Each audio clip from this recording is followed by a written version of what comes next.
আসসালামু আলাইকুম প্রিয় দর্শক, ঘরোয়া কৃষক কিষানের নতুন ভিডিওতে আপনাদের শুভেচ্ছা অভিনন্দন। তো আজকে আমরা আসছি ভোলার চরপেশন উপজেলায় সেই প্রত্যন্ত অঞ্চলে চরফকিরা গ্রামে। এখানে কৃষক দেখেন সিমেন্টের বস্তায় যে অভিনব কায়দায় নতুন প্রযুক্তি কলকৌশলের মাধ্যমে যে আদা চাষের উদ্দেশ্যে যে করতেছে। এখানে আমাদের তরুণ কৃষক, তরুণ উদ্যোক্তা নাইম ভাই এবং কি স্মার্ট কৃষক জসিম ভাই আছে এবং কি অন্যান্য কৃষক ভাইরা আছে। দেখেন এখানে আদা চাষের জন্য সিমেন্টের বস্তার মধ্যে যে মাটি ভরাট করতেছে। মাটিটা সাধারণত এই যে দেখেন একই জায়গায় স্তূপ করে রাখা হয়েছে বস্তাগুলো ঢাইকে দিয়ে।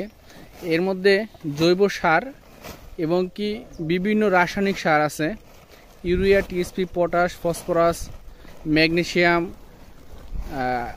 সমস্ত সার, জিঙ্ক, ব্রোন, দস্তা, এগুলো সমস্ত সারগুলো একত্রিত করে মাটির সাথে মিশিয়ে এখানে 10 থেকে 15 দিন পর্যন্ত এখানে স্তূপ করে রাখা হয়েছে। এরপরে হচ্ছে এর মধ্যে দেখেন এই যে মাটিগুলো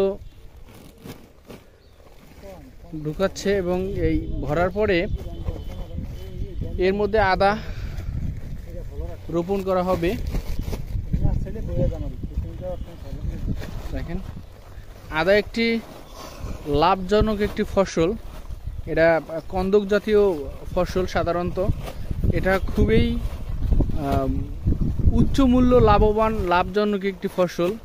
বর্তমানে যে আধুনিক কৃষকরা এই উচ্চ মূল্য ফসলের দিকে খুব প্রবাহিত হচ্ছে। দর্শক এভাবে দেখেন আপনারা শত শত এভাবে আদার বস্তা, এর মধ্যে আদা রোপণ করা হয়েছে। এখন পর্যন্ত আদাটা গজায় ওঠে নাই। আমি পরবর্তী ভিডিওতে আপনাদের দেখাবো কিভাবে এটা গজে উঠছে।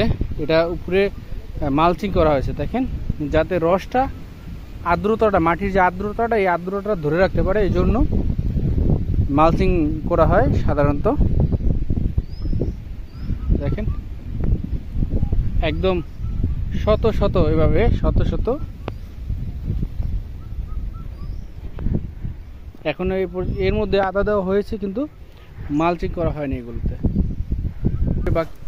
দর্শক আপনারা পতিত জায়গায়, বাড়ির ছাদের উপরে অথবা যে কোনো ফলদ বাগানের মধ্যে আপনারা ছায়াযুক্ত স্থানেও আপনারা আদা চাষ করতে পারেন। দর্শক এভাবে দেখেন অনেক সুন্দর করে, এখানে প্রায় 10,000-এর মতো বস্তা আছে। দেখেন অনেক দূর পর্যন্ত খামারিরা এটা আদা চাষের জন্য যে আমি দেখালাম যে মাটিগুলো ভরাট করা হয়েছে। কারণ এখানে এই মাঝখানে এবার পানি একটা থেকে একটা দূরত্ব বেশ অনেক দূর। দর্শক আজকে এই পর্যন্তই, সবাইকে ধন্যবাদ।